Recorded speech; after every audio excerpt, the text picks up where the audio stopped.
नमस्कार, कमल किशोर जगत का सामना से आज हम हैं साईं अपार्टमेंट में और आज हमारे साथ हैं श्रीमान जितेंद्र गुप्ता जी। ये दीपिका मेमोरियल फाउंडेशन के चेयरमैन हैं और ये एक संस्था चलाते हैं, एनजीओ चलाते हैं। और इनके साथ में 16 जून को एक बहुत बड़ी घटना हुई है। उस घटना के बारे में जानेंगे इनका हाल, क्योंकि ये समय समय पर पुलिस से भी के साथ इन्होंने एफआईआर के लिए भी भटकते रहे और इतने बड़े समाज सेवी होने के बाद में और न्याय मांगने के लिए भटकते रहे। ये हमारे राष्ट्र की ये कानून व्यवस्था है। तो जानेंगे आज ये इनकी एक हेयरिंग थी और जानेंगे हेयरिंग में क्या हुआ। तो जी नमस्कार, आज हेयरिंग थी आपकी, तो क्या हुआ सर? मैं सबसे पहले आपकी का धन्यवाद करना चाहूँगा कि आपने अपना समय निकाल के हमारे बारे में जानना चाहा। ये जो भी घटना घटी है हमारे साथ 16 जून 2025 दिन था मंडे, और ये 5:45 बजे एज यूजुअल जो मैं सोसाइटी में भी सोसाइटी के बाहर भी सफाई करता रहता हूँ, और ये मेरा अपना शौक़ भी है।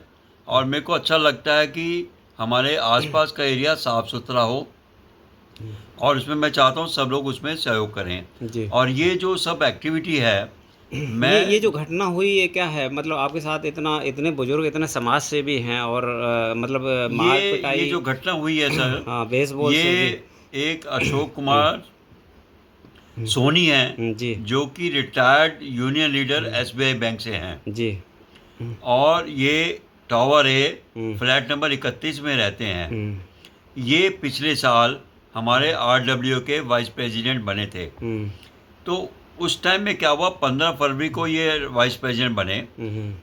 मैं अपने खर्चे से सोसाइटी में गमलों की रिपेयर पेंट वगैरह करा रहा था। जी। तो 18 फरवरी को वाइस प्रेसिडेंट अशोक कुमार सोनी ने मेरी लेबर को बहुत गंदी गंदी गालियाँ निकाली। अच्छा। जब मैंने अशोक कुमार सोनी से पूछा तो आपने इसको गाली क्यों दे रहे हो, मुझसे बात करनी चाहिए थी। तो उन्हीं गालियाँ, गंदी गंदी गालियों की मेरे को भी वैसे ही बहुत गंदी गालियाँ दी। जी। तब से इनको पता नहीं क्या था कि मैं स्टेट बैंक ऑफ इंडिया का यूनियन लीडर हूँ, तो वही इनका टेम्परामेंट था, लोगों से बदतमीजी से बात करना। ये अशोक कुमार चौहान सोनी जो है, मेरे को जिस हिसाब से गालियाँ देता है, ये मुझे नहीं लगता कि ये एक कोई रिस्पेक्टेबल फैमिली से बिलोंग करता है। मुझे नहीं लगता यानी है। कि आपकी एज भी काफ़ी है और और मैं सर, समाज सेवी भी हैं, इस हाँ, तरह से मैं गालियाँ देने का मतलब। सोशल वर्कर एंड एक्टिविस्ट हूँ मई 2011 से। और मैं गो ग्रीन प्रोजेक्ट का, जो हमारे ऑनरेबल प्राइम मिनिस्टर हैं नरेंद्र मोदी जी, उसमें मैं गो ग्रीन प्रोजेक्ट का हरियाणा के लिए बहुत एक्टिविटी की है। जी। मतलब उसमें हमने प्लांट्स भी लगाए हैं। आरडब्ल्यू के प्रेसिडेंट हैं हमारे वहाँ पे आज की डेट में, मिस्टर प्रदीप भाटी। वो हमने जून 2017 में बहुत अच्छे नंबर क्वांटिटी में प्लांट्स भी लगाए थे। तो ये एक्टिविटी ऐसा नहीं है कि मैं पहली दफ़ा कर रहा हूँ, पहले से मैं एक्टिविटी करता रहा हूँ और करता भी रहूँगा। अब मुझे नहीं लगता, जो मैं सफाई करता हूँ, हमारी सेक्टर्स में तो सब लोग मेरे को सहयोग करते थे वहाँ। जबकि 18 दिसंबर 2016 को दैनिक जागरण ने मेरे को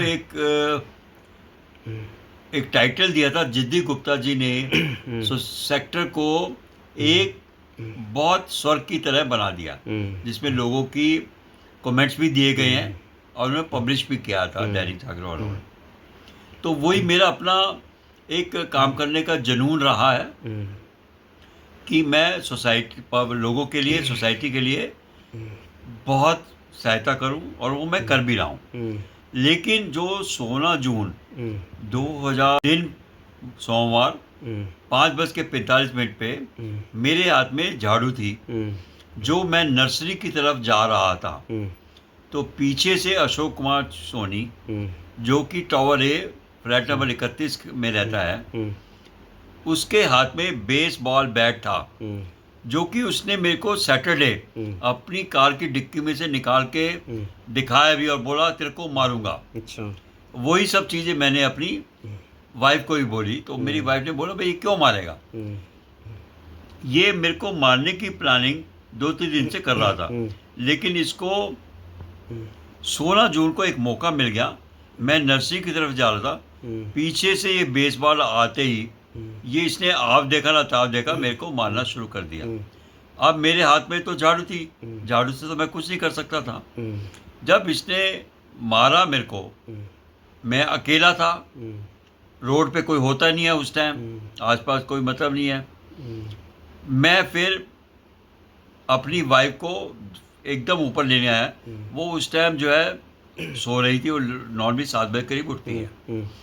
तो मैंने उनको बोला भाई ऐसे ऐसे अशोक कुमार AK सोनी ने मेरे को ऐसे ऐसे मारा है। तो इतने में वो अपना फ्रेश वगैरह होके इमीडिएटली मेरे पास नीचे आई। इससे पहले मैं 112 नंबर बुला चुका था, क्योंकि ये इंसिडेंट सोसाइटी के बाहर हुआ है। तो ये कहाँ चोट आई थी आपको? ये जो चोटें आई हैं सर, बहुत ही ज़बरदस्त भयंकर चोटें आई हैं। एक तो इस आदमी ने मेरे को ऊपर सिर से मारना शुरू किया, लेफ्ट साइड में, लेफ्ट राइट मारता ही गया, और मेरे को गोला पड़ गया, जिसकी वजह से मैं बाईं तरफ से सुन भी नहीं पा रहा हूँ। और ये इंटरनल इंजरी भी आई है मेरे को, मेरे घुटनों के नीचे भी बहुत प्रॉब्लम्स हैं, और वो अमृता हॉस्पिटल में पूरा चेक करके सारी उसमें रिपोर्ट्स वगैरह हैं, जो कि हम ऑलरेडी दे चुके हैं। अब इसमें क्या हुआ है, ये कुछ तस्वीरें भी हैं। हाँ, इसमें सर ये तस्वीरें हैं, पिक्चर है जिसमें जहाँ जहाँ मेरे को चोट लगी है। इसमें सब चीज़ें पता लग रही हैं कहाँ का इस आदमी ने बेसबॉल बैट से मेरे को मारा जी। और मैं इस घटना से मन से बहुत अधिक दुखी हूँ। मैं तो लोगों की सेवा करता हूँ, इस गंदे आदमी ने, इनको मालूम है कि हम चाइल्डलेस कपल हैं, और अगर मेरी बेटी होती ना सर, ये पूरी सोसाइटी में लोगों की हालत टाइट कर देती मैं, अगर मेरी बेटी जिंदा होती। इनको मालूम है इसके आगे पीछे तो कोई है नहीं कुछ बोलने वाला। इन्होंने मारता गया, जबकि अशोक कुमार सोनी के 2 बेटे हैं। मुझे समझ नहीं आता जो ये कर्म इसने किया है, जबकि इसको मालूम है। वैसे अभी क्या पुलिस FIR कराने गए आप? अभी सर मैंने इनको राइटिंग में कंप्लेंट दे दी थी, राइटिंग में मैंने इनको कंप्लेंट दे दी है, AK सोनी ने ऐसा कुछ किया है। तो इन्होंने कौन से कुछ भी नहीं, कौन से सर ये बाहर होने के बाद ये खेड़ीपुर के अंडर आता है ये जो इंसिडेंट है, क्योंकि ये सोसाइटी के बाहर हुआ है जी। हमारी सोसाइटी वैसे तो सेक्टर 88 के अंडर आती है, लेकिन ये इंसिडेंट क्योंकि सोसाइटी के बाहर हुआ है तो ये खेड़ीपुर के अंडर आता है। अब उसमें IO है मनोज और SHO है नरेश। सर ये मेरे घर पे 18 तारीख को दोपहर को आए थे। वो मेरे पास वीडियो रिकॉर्डिंग भी है, क्योंकि मेरे घर पे CCTV भी लगे हुए हैं। जबकि जो इन्होंने कलंदरा इशू किया है, वो कहते हैं कि 16 तारीख को ये 2 सनकी बूढ़े लड़ रहे थे। तो मैं आपके माध्यम से जानना चाहता हूँ कि सनकी बुड्ढा का जो हमें टाइटल दिया गया, ये क्यों दिया गया है? अच्छा, मतलब एक समाज सेवी को सनकी, हाँ, सनकी बुड्ढा का ये जो है मनोज ने दिया, IO ने। फिर उसके बाद FIR हो गई? नहीं, FIR नहीं हुई है सर जी। FIR जो हुई है, हम लगातार 23 जून को DCP सेंट्रल से मिले, फिर ACP जो कि ओल्ड के अंडर आता है, मिस्टर विनोद, उनसे मिले, कुछ नहीं हुआ। फिर हम मीडिया के पास गए, मीडिया वालों ने ये चीज़ छापी, और it beautiful cutting, beautiful writing जो मैसेज इसमें डाला है। और अब जैसे मैं FIR के लिए आपको बताना चाहूँगा सर। तो FIR कितने दिन बाद की है? FIR जो हुई है वो 23 दिन के बाद हुई है। 23 दिन के बाद? 23 दिन के बाद FIR जी। जब एक समाज सेवी का ये हाल है तो आम जनता का क्या होगा? हाल क्या होगा सर? इन्होंने अब 23 दिन के बाद क्यों है, इसका जवाब तो पुलिस वाले ही देंगे जी, कि उन्होंने 23 दिन के बाद क्यों FIR करी, क्या ऐसा क्या उनको लगा? अभी क्या कार्रवाई हो रही है इस पे? अभी कुछ भी कार्रवाई नहीं हुई है आज सर। हियरिंग थी। आज हमारी हेयरिंग थी जिसमें डीसीपी सेंट्रल ने बुलाया था, उनको अशोक कुमार सोनी को भी बुलाया था, मुझे भी बुलाया था।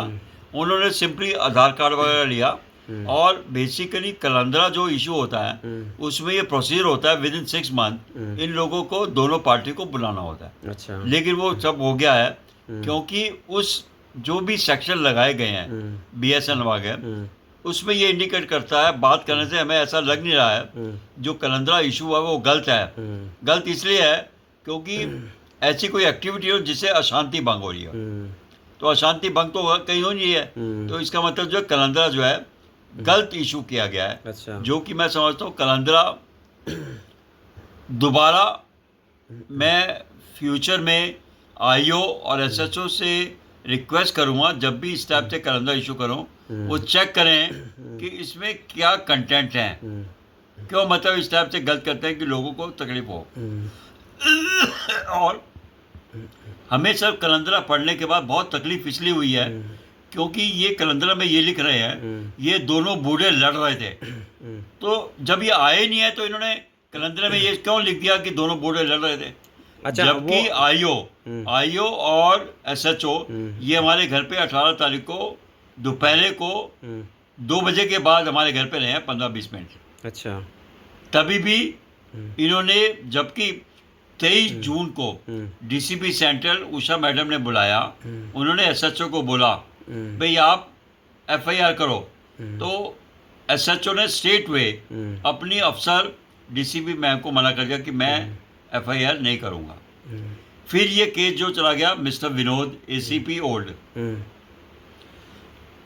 उन्होंने मेरे को ये कंपेल करना चाह रहे थे कि आप मेडिकल दोबारा कराओ, तो मैंने उनको बोला इंसिडेंट 16 तारीख को हुआ है, अभी आप 16 दिन के बाद क्यों मेडिकल कराना चाहते हो।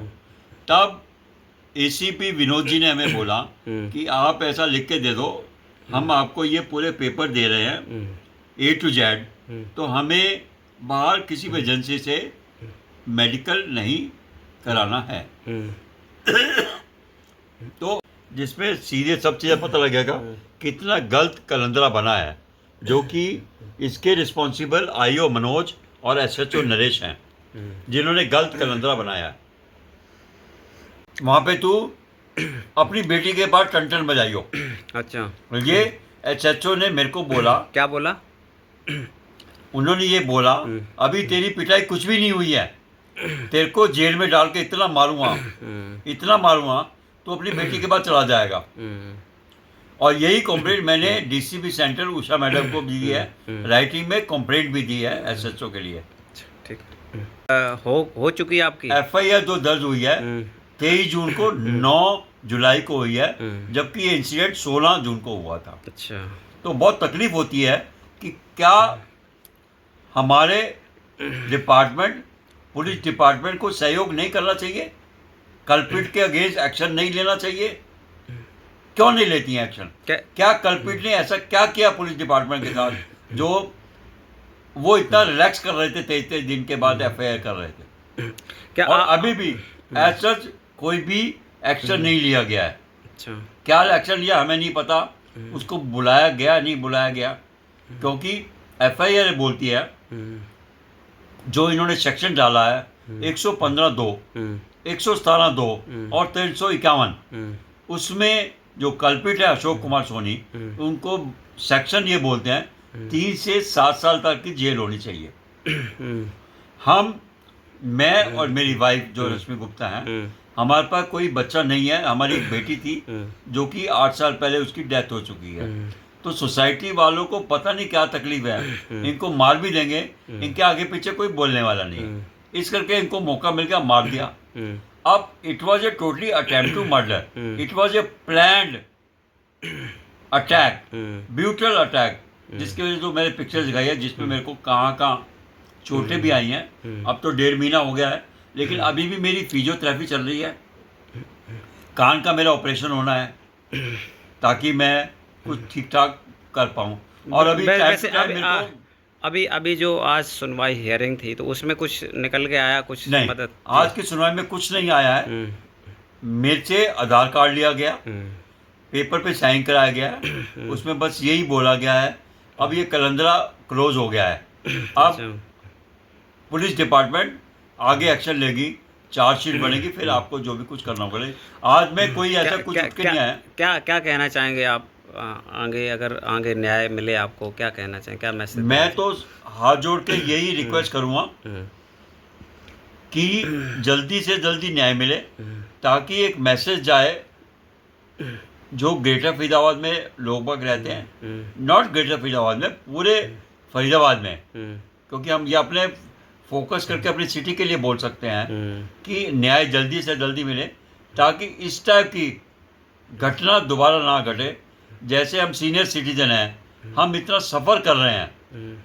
आज भी मैं सवेरे मेरा अमृता हॉस्पिटल में जब मैं गया, मैं वहाँ पे एडमिट था 3:31 पे सवेरे के, अपनी खुद कार चला के गया था।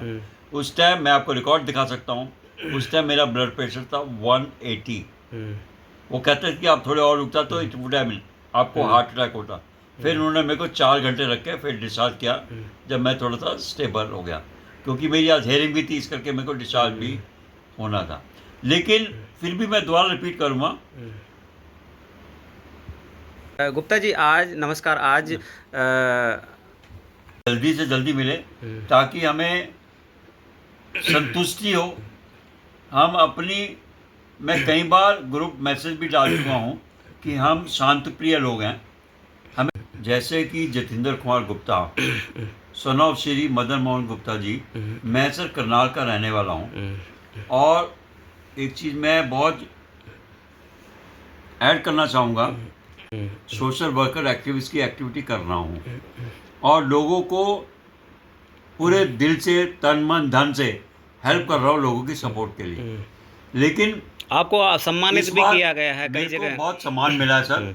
और मेरे को हमारे डॉक्टर मनमोहन सरन साहब हुआ करते थे, ही वॉज ए कमिश्नर इन फरीदाबाद। जब मेरे को सूरज कुंड मेला में 17 फरवरी 2017 को, उसमें डॉक्टर हनीफ कुरैशी जी, हनीफ कुरैशी कमिश्नर पुलिस, सोनल गोयल जी एमसीएफ कमिश्नर, और मोहन सरन साहब अंडर सेक्रेटरी थे, तब ये मेरे को स्वच्छ गली का अवार्ड मिला है जी।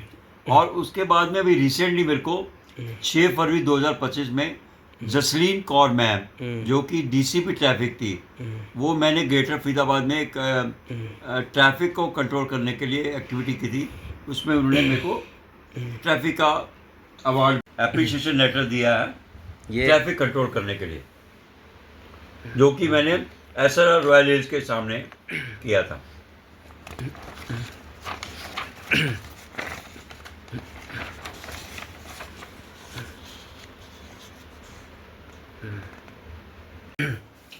और मैं टाइम टू टाइम जो भी हमारे यहाँ के कैबिनेट मिनिस्टर्स हैं और मिनिस्टर्स हैं, स्टेट मिनिस्टर्स हैं, टाइम टू टाइम अप्राइज करता रहता हूँ अपनी सोशल एक्टिविटी के लिए। और ये मैं अमृता हॉस्पिटल के साथ भी अपनी सोशल एक्टिविटी करता रहता हूँ, और मैं पूरा, मेरे को सपोर्ट करते हैं लोग, अमृता हॉस्पिटल वाले लोग भी, सब लोग।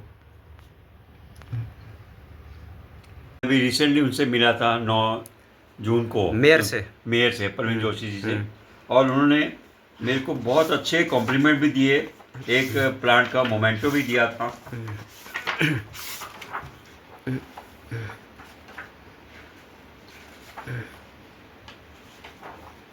और उन्होंने मेरे लिए एक, देखो, बहुत अच्छे से कॉम्प्लीमेंट भी दिए हैं मेयर मैम ने। हेलो, आपके माध्यम से ये बोलना चाहूँगा कि अगर मुझ जैसे आदमी जो कि सोशल एक्टिविटी में इन्वॉल्व है, लोगों की सेवा में तत्पर रहता है, अगर मेरे जैसे आदमी के साथ ये हो रहा है, तो जो दूसरी जनता है, आम पब्लिक है, आम पब्लिक को तो कुछ मिलेगा ही नहीं। वो तो अब जब 23 दिन के बाद, यानी कि कुल मिला के ये है कि न्याय और ये सब कहीं ना कहीं एक आम पब्लिक से बहुत दूर है, बहुत दूर है जी। ये तो यह है कि मैंने बहुत फिर डीजीपी शत्रुजीन सरसर से बात किया पंचकुला, तब जाके थोड़ी सी न्याय की तरफ से मैं उम्मीद कर रहा हूँ कि मेरे को जस्टिस जल्दी मिल जाएगा। एक समाज सेवी को इस तरह से डीजीपी से सिफारिश लगानी पड़ रही है एफआईआर और न्याय पाने के लिए, तो आम पब्लिक कितना दुखी मैं होगी समझता जी। हूँ कि मेरा ऐसा कांटेक्ट है, मैं एक समाज सेवी के साथ साथ मेरे बहुत सब लोगों से बड़े अच्छे कांटेक्ट हैं, मैं डायरेक्ट रीचेबल हूँ सबके साथ, इस करके मैं डीजीपी साहब से बात कर पाया हूँ, नहीं तो किसी की हिम्मत नहीं है डायरेक्ट उनसे बात करने की। तब उन्होंने जाके कहा कि अब जैसे आपने हमारे पास आए कि आप मेरी सहायता करेंगे जल्दी न्याय दिलाने के लिए, ये मेरी हाथ जोड़ से आपकी विनती है। ठीक। जब इनके साथ में इतनी घटना हुई है तो आपने कैसा महसूस कर रहे हैं कि ये जो पुलिस नहीं सुन रही है और इतना सब कुछ ये समाज से भी हैं, क्या कहना चाहोगे ऐसी व्यवस्था के लिए? मैं यही कहना चाहूँगी कि एक तो हम सीनियर सिटीजन हैं और हम चाइल्डलेस कपल हैं, तो पुलिस को ये सब बातें ध्यान में रखते हुए हमारे साथ न्याय करना चाहिए, लेकिन पुलिस हमारी सुन ही नहीं रही है। सुन ही नहीं रही है। हाँ, सुन ही नहीं रही। हाँ, 23 दिन के बाद एफआईआर आई हुई और हमें कभी उधर घुमा रही है, कभी इधर घुमा रही है, उधर जाओ इधर जाओ, ये कागज़ लो वो लो, कल करेंगे, ये है आपका काम हो जाएगा, लेकिन कोई रिजल्ट नहीं निकला। कोई रिजल्ट नहीं निकला। तो आप मैसेज देना चाहेंगे तो जो मैं मैसेज यही देना चाहती हूँ कि पुलिस को ध्यान में रखते हुए ऐसा काम करना चाहिए कि जो इंसान ठीक है उसके प्रति मतलब सुनवाई होनी चाहिए। अगर पुलिस ही ये नहीं करेगी तो क्राइम और बढ़ेगा ना जनता में। अगर कोई पीड़ित है तो उसकी मदद करनी चाहिए। हाँ, उसकी मदद करनी चाहिए। लेकिन हम बीके हॉस्पिटल में भी गए, वहाँ हमें व्हील चेयर नहीं मिली, स्ट्रेचर नहीं मिला, मैं अपने आदमी को संभालूँ, बच्चा मेरे पास नहीं, कहते हैं आप स्ट्रेचर को खींच के ले आओ, डॉक्टर से बात करी, डॉक्टर कहता है मैं नहीं आ रहा हूँ, आप वहीं ले आओ। तो फिर ये सब बातें देखते हुए मैं इनको अमृता हॉस्पिटल में ले गई, वहाँ मुझे अटेंडेंट मिला, वहाँ उन्होंने अच्छी तरह से देखभाल की। तो ये और वो ये कहते हैं कि जो भी मतलब कार्रवाई होएगी सरकारी हॉस्पिटल की मानी जाएगी। तो हम कैसे बिलीव कर लें सरकारी हॉस्पिटल की मानी जाएगी? सरकार हॉस्पिटल में जब हमारी कोई सुनवाई नहीं आई, इतने में तो चाहे मेरा आदमी मर जाए। तो मुझे तो प्राइवेट कहीं ना कहीं सरकारी हॉस्पिटल वालों ने भी कोऑपरेट नहीं किया आपके साथ। कोऑपरेट बिल्कुल नहीं किया। फिर हम अपना और ना ब्लड प्रेशर चेक करा, ना कुछ करा, ना मेडिकल एड की, आप यहीं ले आओ। 70 साल के आदमी को मैं अपने हस्बैंड को इतना जख्मी था, कैसे स्ट्रेचर से लेके जाती, मेरे तो प्राण वैसे ही निकल गए थे। ये देख के ये हालत सब बातें नहीं होनी चाहिए, सरकार को भी थोड़ा सा ध्यान देना चाहिए।